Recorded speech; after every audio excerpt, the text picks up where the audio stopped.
The massive dome of Centauri Station buzzed with activity as delegates from across the galaxy gathered for the quarterly resource allocation meeting. Ambassador Thane adjusted his ceremonial robes and reviewed the data tablet one final time before presenting his findings to the assembled council members. "Honored delegates," Thane began, his voice carrying across the crystalline chamber, "our survey teams have completed their assessment of the outer spiral territories. Most sectors show promising mineral deposits, though several worlds will require standard terraforming protocols." The holographic display flickered to life, showing star charts and planetary data. Dozens of worlds appeared in various colors, indicating their value and development potential. The Corran Empire had spent considerable resources mapping these distant regions, and now it was time to divide the spoils among the allied civilizations. "The Vega system shows exceptional promise for heavy element extraction," Thane continued, highlighting a cluster of planets. "The Altair region contains sufficient rare earth deposits to fuel our manufacturing sectors for the next 3 centuries. However, there is one system that requires minimal attention." The display shifted to show a small yellow star surrounded by several unremarkable planets. The third planet from the star appeared blue and green, with swirling white clouds covering much of its surface. "The Sol system contains a developing carbon-based species on the third planet," Thane explained with visible disinterest. "Our long-range sensors indicate they have achieved basic nuclear technology but remain confined to their homeworld. The species appears to be in the early stages of space exploration, having only recently established primitive colonies on their nearest planetary neighbor." Ambassador Vel of the Zephyrian Collective leaned forward in her floating chair. "What is the projected timeline for their advancement to faster-than-light capability?" Thane consulted his tablet. "Our xenobiological specialists estimate a minimum of 2,000 years before they achieve even basic interstellar travel. The species shows typical developmental patterns for carbon-based life forms. They waste considerable resources on territorial conflicts and have not yet achieved planetary unity." A ripple of dismissive sounds echoed through the chamber. The assembled delegates had seen countless species follow similar patterns. Most never survived their own primitive impulses long enough to reach the stars. "The system does contain moderate mineral wealth," Thane added, "particularly in the asteroid belt and outer planets. However, the extraction timeline can be extended, given the negligible threat posed by the indigenous population." Councillor Drax of the Hegemony Mining Consortium spoke up. "What are the projections for natural population decline?" "Standard models suggest significant population reduction within the next 500 years, Thane replied. "The species has not yet learned to control their reproductive rates or manage their planetary resources efficiently. Climate disruption and resource depletion should resolve the occupation issue naturally." The chamber filled with the sounds of agreement. This was a familiar pattern across the galaxy. Young species either learned to manage their worlds properly or they destroyed themselves trying. The galactic civilizations had long ago stopped intervening in such natural processes. "I propose we allocate the Sol system to the Hegemony for future extraction," Thane announced. "Mining operations can commence in approximately 2 centuries. Allowing sufficient time for the indigenous population to decline to manageable levels." The vote was unanimous and unremarkable. The Sol system joined hundreds of other worlds marked for eventual resource extraction.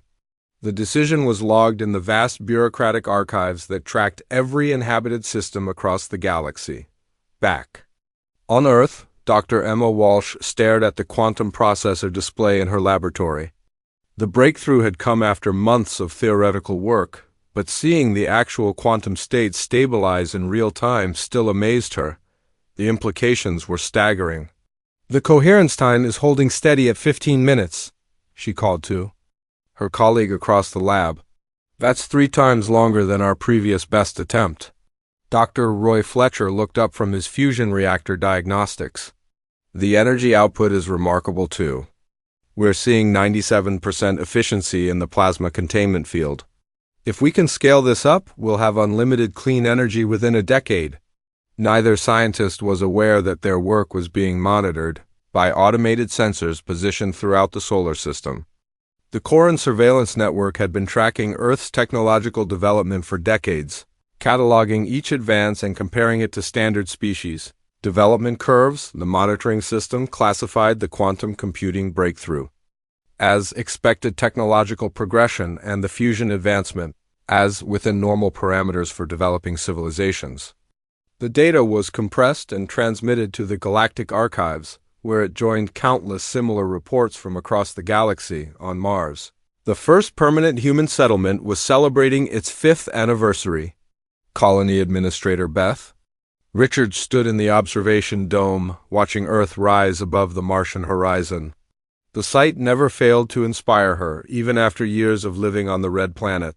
The hydroponics bay produced another record harvest, reported her deputy, Tom Anderson. Food production is exceeding our needs by 30%. We could easily support another 100 colonists. Richards nodded approvingly. The new reactor design is performing beyond specifications, too. Dr. Fletcher's team has given us more power than we know what to do with. The conversation was being recorded by the same surveillance network that monitored Earth. The system noted the successful establishment of an extraplanetary colony but classified it as primitive expansion within local system boundaries. The report was filed under expected development patterns for pre-FTL civilizations. Meanwhile, in the depths of space, the Galactic Council's decision was being implemented. Automated probes began the slow journey toward the Sol system, their mission to establish monitoring stations and resource assessment platforms. The probes would arrive in approximately 50 years. Well ahead of the planned mining operations, the probes carried standard first contact protocols, though their activation was considered unlikely.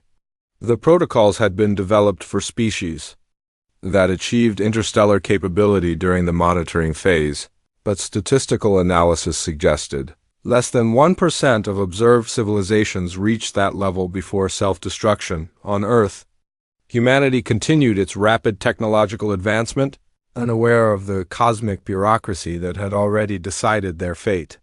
Research teams across the planet pushed the boundaries of physics, engineering, and computer science. Each breakthrough brought them closer to capabilities that the galaxy's civilizations had dismissed as impossible for such a primitive species. The stage was set for a collision between galactic arrogance and human ingenuity. The universe was about to learn that evolution never stops, and the most dangerous species are often those that others choose to ignore. The countdown to humanity's emergence had begun, though neither side realized it yet. 50 years had passed since the Galactic Council's dismissive decision, and Earth looked vastly different from the primitive world they had catalogued. The planet's population had stabilized at 9 billion people, but more importantly, those people were now connected in ways that would have seemed impossible to earlier generations. Dr. Ray Park removed the neural interface headset and smiled at the data streaming across his monitor. The Global Consciousness Network had been active for 10 years now, and the results continued to exceed every projection. What had once taken decades of research could now be accomplished in months through the instantaneous sharing of knowledge and insights. The processing speed is incredible, he murmured to his research partner, Dr. Lisa Chun. We're seeing computational capabilities that rival our best quantum systems, but it's all happening in human neural networks. The neural interface technology had begun as a simple communication device allowing direct brain-to-brain information transfer. However, when millions of humans began linking their minds together, something unprecedented emerged. The collective intelligence was not just the sum of individual minds, but something entirely new and more powerful across the globe. Research teams were making breakthroughs that would have been impossible without the neural network in Tokyo. A team led by Dr. Hiroshi Tanaka had just solved the fundamental equations for quantum foam manipulation. Their findings were instantly available to every connected researcher on the planet. The quantum foam is not empty space, Dr. Tanaka explained to his colleagues through the neural link. It's a medium that can be manipulated, compressed, and expanded. If we can create controlled distortions in the foam structure, we can essentially fold space itself. The implications were staggering. Traditional faster-than-light travel required massive amounts of energy to punch through the fabric of space-time. But if space could be folded instead of penetrated, the energy requirements dropped dramatically. More importantly, the technology could be miniaturized in ways that conventional FTL drives could not. Dr. Alice Turner's team in Geneva had been working on practical applications of the quantum foam theory. Their prototype device was no larger than a coffee table, yet it could theoretically propel a spacecraft faster than light while using less energy than a conventional rocket engine. The test results are consistent, Turner reported through the neural network. We're achieving stable spacetime distortions with minimal energy input. The field generators are responding exactly as the mathematical models predicted.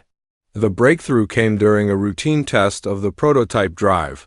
The device created a small bubble of compressed spacetime that lasted for nearly 30 seconds before collapsing.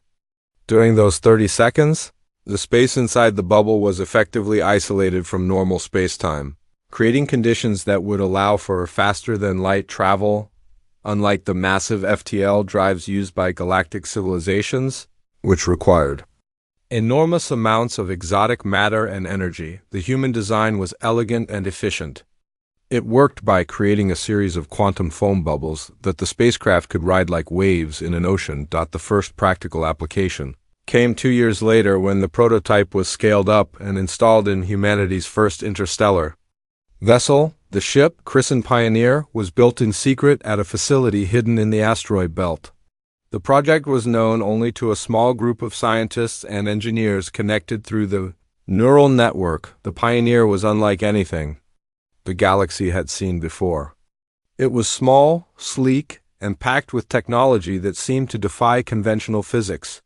The quantum foam drive was integrated seamlessly with advanced artificial intelligence systems and sensors that could detect and analyze alien technology.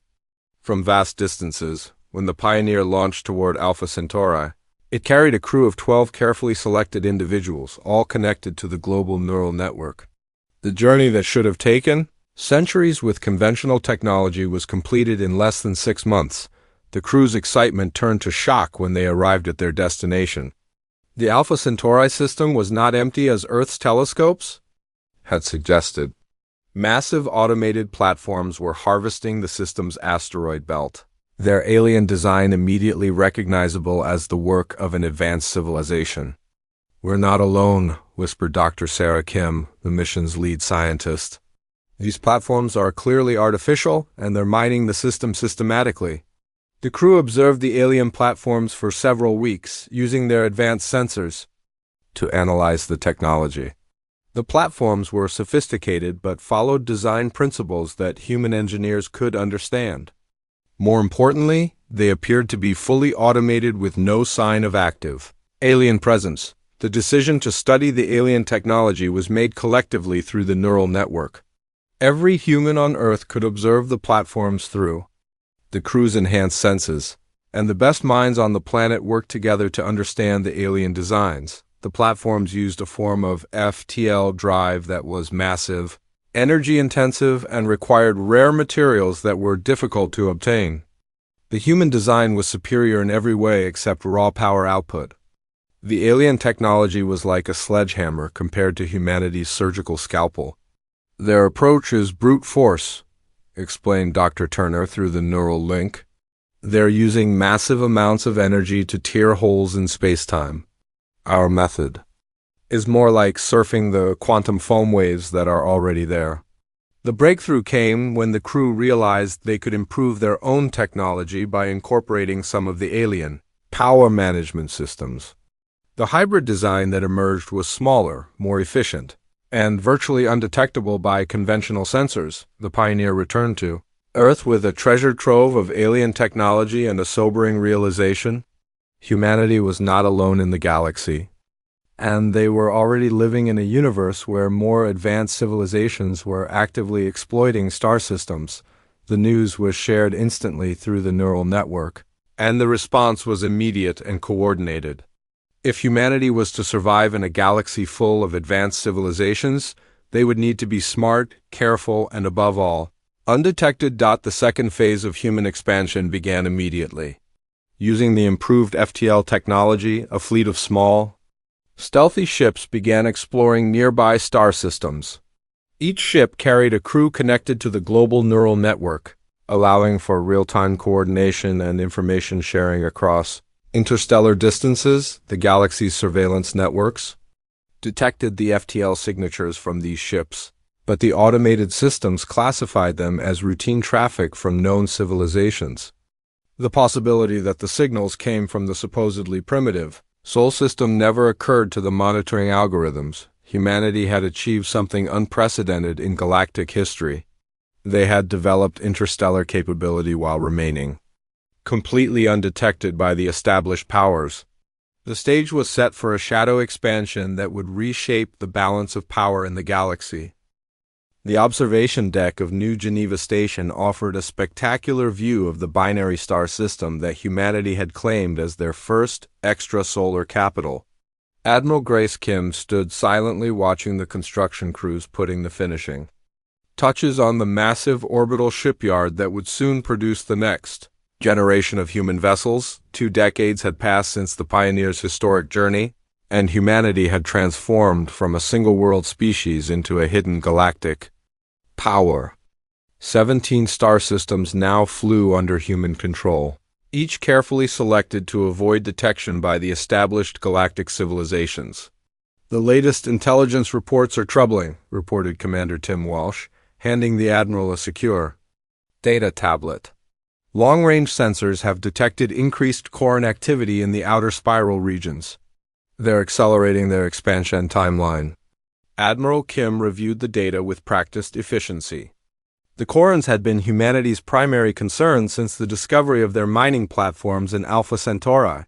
Their empire was vast, aggressive, and showed no signs of slowing their territorial expansion. "How are our colonies responding to the threat assessment?" she asked. "New Moscow has completed their military technology upgrades," Walsh replied. "Their new weapon systems are showing remarkable effectiveness in testing. The plasma cannons can penetrate any known shield technology, and the quantum torpedoes are essentially undetectable until impact." The specialization of human colonies had been a strategic decision made early in the expansion phase. Rather than creating identical settlements, each world had been designed to excel in specific areas of technology and production.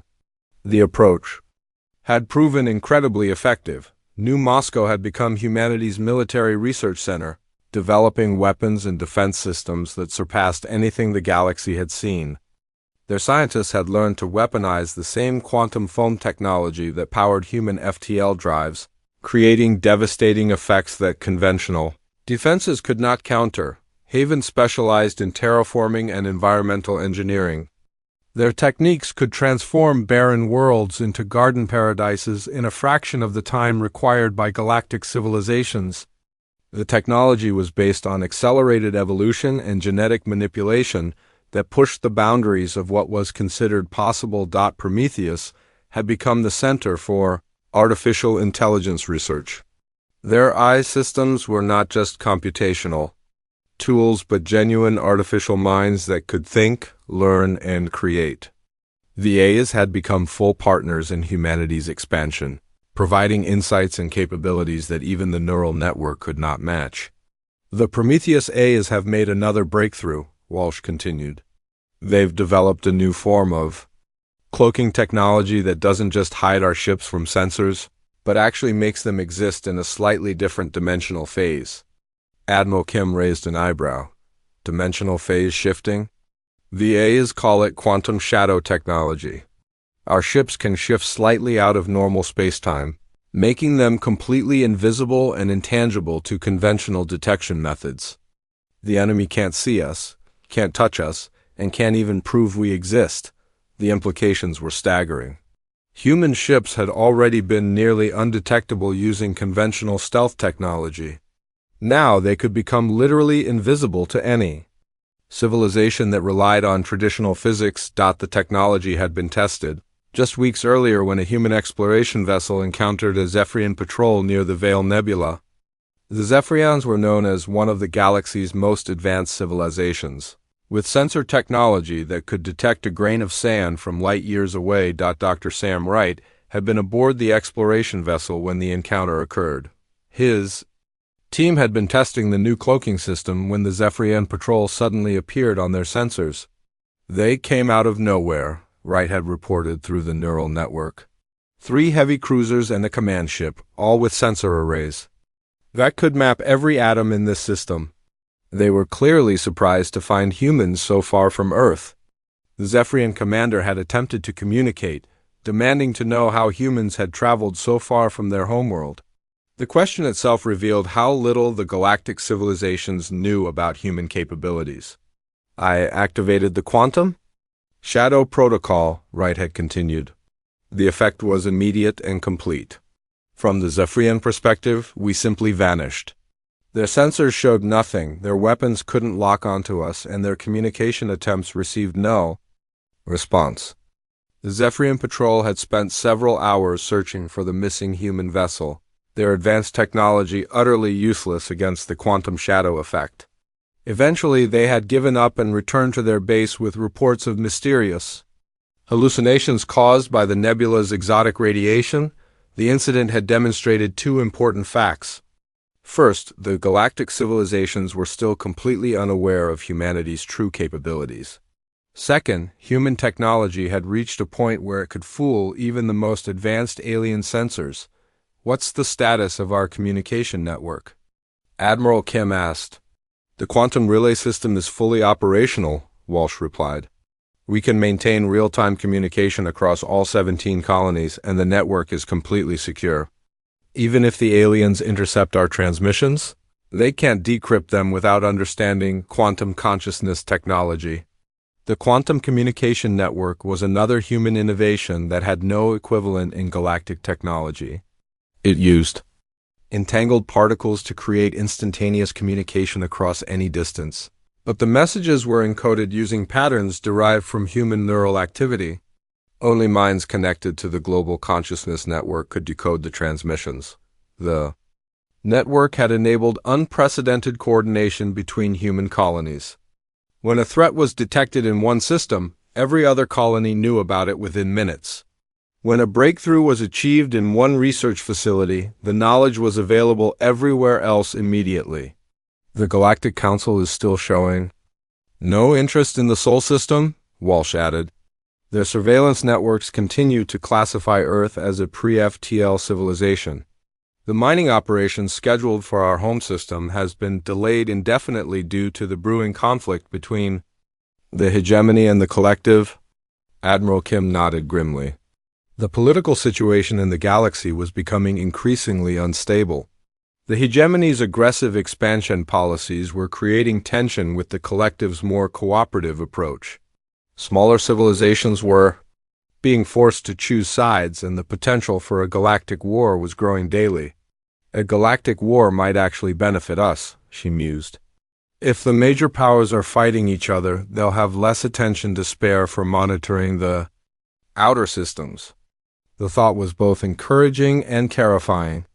A galactic war would create opportunities for humanity to expand further and faster than ever before.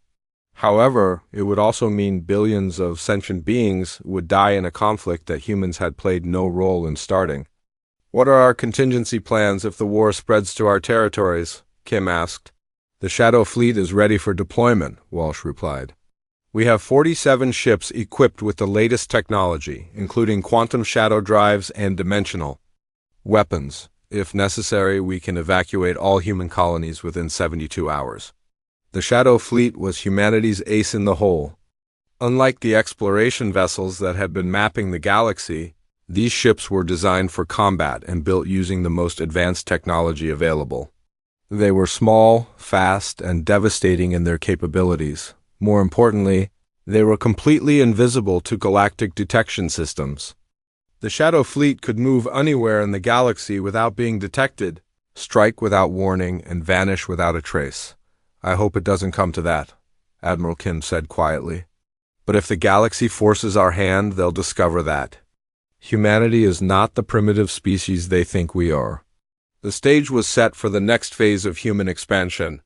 The galaxy was about to tear itself apart in a massive war, and humanity was positioned to emerge from the shadows as a major power. The question was whether they would be welcomed as allies or feared as threats. The war erupted across the galaxy with a violence that shocked even the most pessimistic observers. The hegemony's surprise attack on 3 collective worlds had triggered a cascade of conflicts that now engulfed dozens of star systems. Ancient alliances crumbled as civilizations chose sides or desperately tried to remain neutral. Commander Max Webb monitored the tactical display aboard the human vessel, Silent Storm, as they approached the Rigel sector. Intelligence reports had indicated that a massive refugee convoy was trapped between advancing hegemony forces and a collective fleet that was retreating in disorder. "The refugee ships are from the Altarian Federation," reported Lieutenant Diana Fox from the sensor station. "They're carrying approximately 2 million civilians from the border worlds. Their escort consists of 12 outdated frigates and 2 obsolete destroyers." Webb studied the tactical situation with growing concern. The Altarian Federation had been one of the few civilizations that had tried to remain neutral in the expanding conflict. Their reward had been to have their worlds invaded by both sides as the war consumed everything in its path. "What's the status of the opposing forces?" he asked. "The hegemony battle group consists of 6 heavy cruisers and 24 destroyers." Fox replied, "They're moving to intercept the refugee convoy. The collective fleet has 15 ships, but they're heavily damaged and unlikely to provide effective protection." The situation was a perfect example of the chaos that was consuming the galaxy. The refugee convoy was caught between 2 military forces that were more interested in destroying each other than protecting civilian lives. Without intervention, 2 million innocent beings would die in the crossfire. "Sir, we're receiving a transmission from the Altarian convoy," reported Communications Officer Paul Kim. "They're requesting assistance from any neutral vessels in the area." Webb made a decision that would change the course of galactic history. "All ships, prepare for combat. We're going to protect that convoy." The human battle group consisted of 5 vessels, each equipped with the latest quantum shadow technology and dimensional weapons. Against conventional opponents, they would be hopelessly outnumbered. Against the forces bearing down on the refugee convoy, they had advantages that no one in the galaxy could imagine. "Activate Quantum Shadow Protocol," Webb ordered. "All ships. Phase shift to dimensional shadow state." The human vessels vanished from conventional sensors as they slipped into the quantum shadow dimension.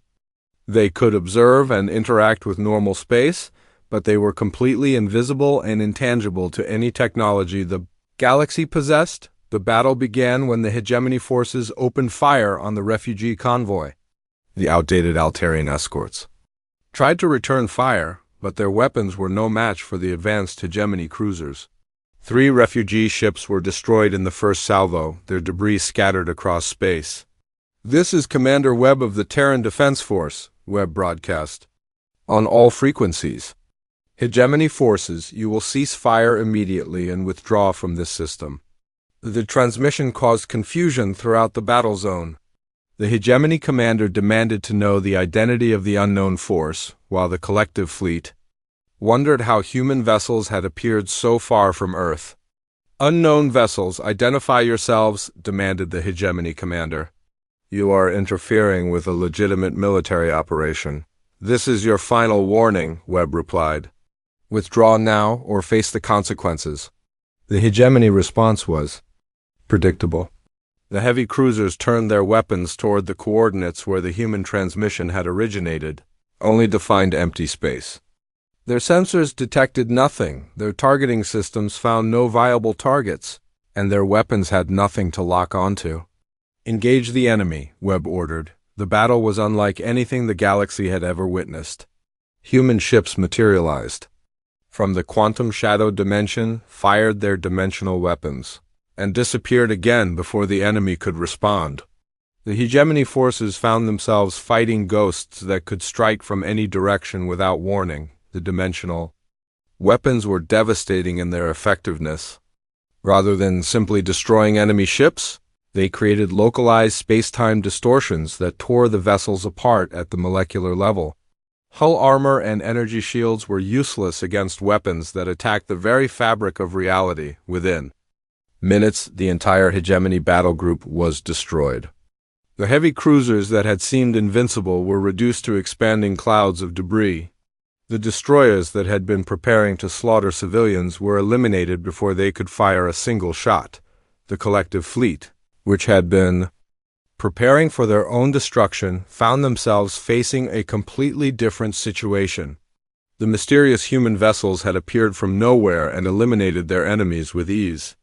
"Collective vessels, this is Commander Webb," the human commander transmitted. "You are free to proceed with your evacuation duties. The hegemony threat has been neutralized." The collective commander was speechless. Advanced human warships had appeared in the middle of a galactic war zone, destroyed a superior enemy force, and then offered assistance to strangers. The implications were staggering. "How did you get here?" the collective commander finally asked. "Our intelligence reports indicate that Earth is still a pre-FTL civilization." "Your intelligence reports are outdated," Webb replied diplomatically. "Humanity has been exploring the galaxy for several decades. We prefer to avoid unnecessary conflicts, but we will not stand by while civilians are slaughtered." The rescue operation that followed was conducted with typical human efficiency. The damaged refugee ships were repaired using advanced human technology, and the convoy was escorted to safety in a neutral system. The entire operation was completed in less than 6 hours. However, the collective fleet had recorded everything. Their sensor data showed human vessels using technology that surpassed anything in the galactic arsenal. The recordings were transmitted to collective headquarters immediately, where they caused pandemonium among the intelligence analysts.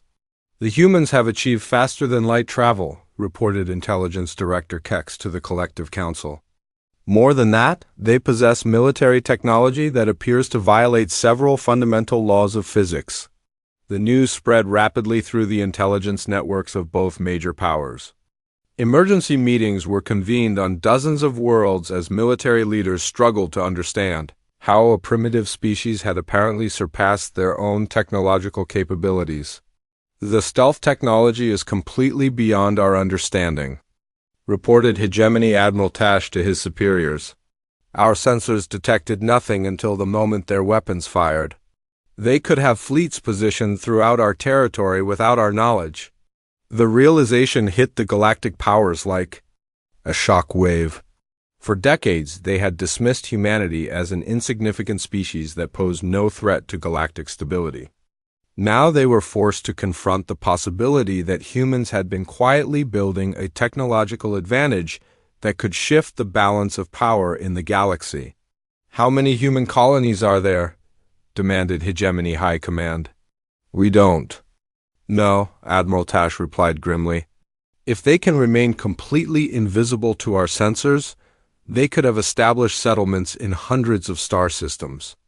We might be surrounded by human forces without realizing it." The collective was asking the same questions and receiving the same disturbing answers. The species they had planned to ignore until natural extinction had somehow become a potential threat to galactic security. "We need to revise our threat assessment immediately," declared Collective Council Leader Vex. "If the humans possess this level of technology, they represent a significant military force that we cannot ignore." The galactic war continued to rage, but now it was overshadowed by a new concern. Humanity had revealed itself not as a primitive species seeking protection, but as an advanced civilization with capabilities that no one understood. The major powers began to realize that they were no longer fighting a two-sided conflict. A third faction had emerged from the shadows, one that possessed technology superior to anything in the galaxy. The question was whether humanity would be friend or foe in the conflicts to come. The galaxy's comfortable assumptions about technological superiority and primitive species had been shattered in a single battle. The universe was about to learn that evolution never stops, and the most dangerous opponents are often those you never see coming. The emergency session of the Galactic Council convened in the depths of space aboard the massive diplomatic vessel Concordia. Representatives from 47 civilizations gathered in unprecedented unity, their ancient rivalries temporarily set aside in the face of a threat none of them had anticipated. President Lavra Stone reviewed her notes one final time before stepping onto the transport pad. The next few hours would determine whether humanity would be welcomed as equals in the galactic community or marked as enemies to be destroyed. The address she was about to give would be broadcast to every inhabited world in the galaxy. "The quantum communication array is ready," reported her aide, Director Mike Chun. "Every human colony will receive the transmission simultaneously, and our response protocols are activated." Stone nodded calmly. The decision to reveal humanity's true capabilities had not been made lightly. For decades, humans had preferred to remain hidden, building their strength in secret while the galaxy ignored their existence. However, the rescue of the Altarian refugees had made concealment impossible. "The galactic powers are demanding answers," Chun continued. "Intelligence reports suggest that both the hegemony and collective are mobilizing their entire fleets. They're treating humanity as a potential threat to galactic stability." The irony was not lost on Stone. The same civilizations that had dismissed humanity as primitive were now panicking at the discovery of human technological advancement. Their fear was driving them toward exactly the kind of aggressive response that humanity had hoped to avoid. "How are our colonies responding to the threat assessment?" she asked. "New Moscow has completed deployment of the orbital defense platforms," Chung replied.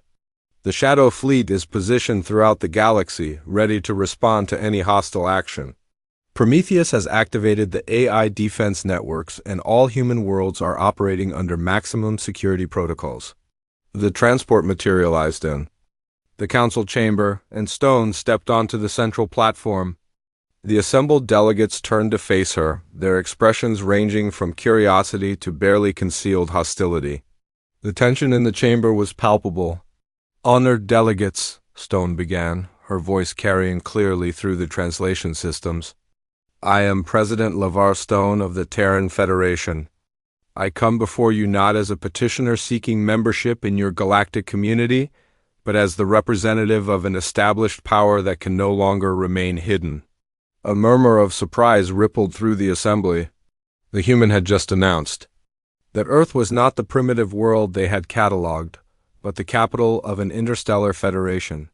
"For decades, your civilizations have monitored our homeworld and classified us as a pre-FTL species," Stone continued. "Your surveillance networks reported our technological development, and your councils dismissed us as irrelevant to galactic affairs. You were wrong." The holographic display activated, showing star charts that revealed the true scope of human expansion.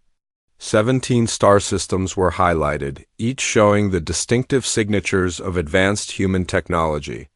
"The Terran Federation has been active in this galaxy for over 20 years, Stone announced. "We have established colonies, developed advanced technology, and built a civilization that spans multiple star systems. We did this while remaining completely undetected by your surveillance networks." The revelation sent shockwaves through the assembly. The implications were staggering. If humanity had been expanding for decades without detection, every assumption about galactic security and territorial control was wrong. Ambassador Thane of the Corran Empire was the first to speak. "This is impossible. Our monitoring systems would have detected any significant technological development in the Sol system." "Your monitoring systems were designed to detect conventional technology," Stone replied. "Human science followed different principles. While your civilizations focused on brute force solutions, we developed elegant efficiency. Your FTL drives tear holes in spacetime using massive amounts of energy. Our quantum foam drives surf the natural waves that are already there." The technical explanation was lost on most of the delegates, but the implication was clear. Human technology was not just different from galactic norms. It was superior. "You speak of hiding from us. interrupted Collective Council Leader Vex. "Yet your ships appeared in the Rigel sector and destroyed an entire hegemony battle group. Those were not the actions of a peaceful, hidden civilization." Stone's expression hardened. "Those were the actions of a civilization that will not stand by while 2 million innocent beings are slaughtered. Your war has consumed dozens of worlds and killed billions of sentient beings. We intervened to protect civilians, not to take sides in your conflict." "The technology you displayed exceeds anything in our arsenals," admitted Hegemony Admiral Tash. "Your weapons, your stealth capabilities, your coordination, all of it surpasses our best military systems." "How is this possible?" "Because you underestimated us," Stone replied simply. "For decades, you dismissed humanity as a primitive species that would either destroy itself or remain confined to a single world. You never considered that we might be learning from your mistakes while developing our own solutions." The truth was even more complex than Stone was willing to reveal. The global consciousness network had given humanity advantages that no other species possessed. The ability to share knowledge instantaneously across the entire human population had accelerated technological development beyond anything the galaxy had seen. "What do you want from us?" asked Zephyrian Ambassador Val. "Recognition," Stone replied. "The galactic community had the opportunity to welcome humanity as partners when we were still developing our capabilities. Instead, you planned to strip mine our home system after our population declined naturally. That option is no longer available." The statement sent another wave of shock through the assembly. The human president had just revealed that humanity knew about the planned mining operation. The implications for galactic intelligence security were enormous. "We seek coexistence, but on equal terms," Stone continued. "Humanity has claimed its place among the stars, and we will not be driven from worlds we have legitimately colonized. However, we have no desire to conquer or dominate other species." The offer was both generous and threatening. Humanity was revealing its strength while simultaneously offering peaceful coexistence. The choice was being left to the galactic powers. "And if we refuse to recognize your territorial claims?" demanded Corran Ambassador Thane. Stone's smile was cold. "Then you will discover exactly how advanced human technology has become." The threat was delivered quietly, but every delegate in the chamber understood its implications. The species they had dismissed as primitive was now offering them a choice between peaceful coexistence and potential war. The debate that followed lasted for hours, but the outcome was never really in doubt. The major powers attempted to form a coalition against humanity, but they faced problems they had never anticipated. How do you fight an enemy you cannot see? How do you defend against weapons that ignore your shields and armor? The final test came when the combined fleets of the galaxy moved toward the Sol system itself. The massive armada consisted of over 300 warships from a dozen different civilizations. They arrived expecting to find a primitive world defended by obsolete technology. Instead, they found a fortress. The Sol system had been transformed into a defensive nightmare. Orbital platforms surrounded every planet, their quantum shadow generators making them virtually invisible until they opened fire. The asteroid belt had been converted into a maze of weapon emplacements and shield generators that could destroy entire fleets. Earth itself pulsed with energy signatures that made no sense to galactic sensors. The planet's magnetic field had been weaponized, creating barriers that could deflect any known weapon. The moon had become a massive command center, its surface bristling with communication arrays and defensive systems. Admiral Grace Kim's Shadow Fleet materialized around the Allied Armada without warning. The human ships appeared from quantum shadow dimensions, their weapons already locked onto enemy vessels. The galactic forces found themselves completely surrounded by an enemy they had never seen coming. "This is Admiral Kim of the Terran Defense Force," she broadcast to the Allied fleet. "You are trespassing in sovereign human territory. You have 30 seconds to begin withdrawing from this system." The Allied commander, Admiral Corks of the Hegemony, was stunned. His massive fleet had been outmaneuvered and surrounded by ships that had appeared from nowhere. Every tactical advantage his coalition possessed had been negated in an instant. "How many ships do you have?" Quarks demanded. "Enough," Kim replied simply. The standoff lasted for several tense minutes as the Allied commanders tried to assess their situation. Their sensors showed human vessels in every direction, but the exact number was impossible to determine. The quantum shadow technology made accurate counts impossible. "Admiral, we're detecting massive energy buildups throughout the system," reported the hegemony sensor officer. "The humans appear to be charging some kind of system-wide weapon network." The truth was even more intimidating than the aliens realized. Humanity had not just defended the Sol system. They had turned it into a weapon capable of destroying entire fleets. The defensive platforms were connected through quantum networks that allowed for coordinated fire patterns across the entire system. "You have 10 seconds to begin your withdrawal," Admiral Kim announced. The Allied fleet began retreating without firing a shot. The combined military might of the galaxies. Major powers had been defeated by superior technology and tactics. The message was clear: humanity was not a primitive species to be conquered, but an advanced civilization capable of defending itself. The aftermath of the Sol System standoff changed everything. The galactic powers were forced to acknowledge that their understanding of technological development had been fundamentally flawed. A species they had dismissed as irrelevant had surpassed them in every meaningful way. The new treaties that followed established humanity as a major galactic power with full territorial rights. The 17 human colonies were recognized as sovereign territory, and Earth's right to exist without interference was formally acknowledged. However, the real victory was not political but philosophical. The galaxy had learned that evolution never stops, and that the most dangerous species are often those that others choose to ignore. The universe belonged not to the established powers, but to those bold enough to reach for it. The final scene showed President Stone standing in the observation deck of New Terra Station, watching human ships departing for unexplored regions of the galaxy. The age of hiding was over. Humanity had claimed its place among the stars, and the universe would never be the same. The lesson echoed through every inhabited world in the galaxy: never underestimate a species' potential for growth.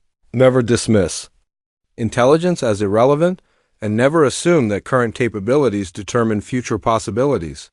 The cosmos was vast enough for all who were wise enough to evolve, but it belonged ultimately to those who dared to transform themselves and reach beyond the boundaries others had set. Humanity had risen from ignorance to prominence not through conquest, but through the courage to become more than anyone had thought possible. The galaxy had ignored their rise until it was too late to stop them, and now they would have to learn to coexist with a species that had redefined what was possible in an evolving universe.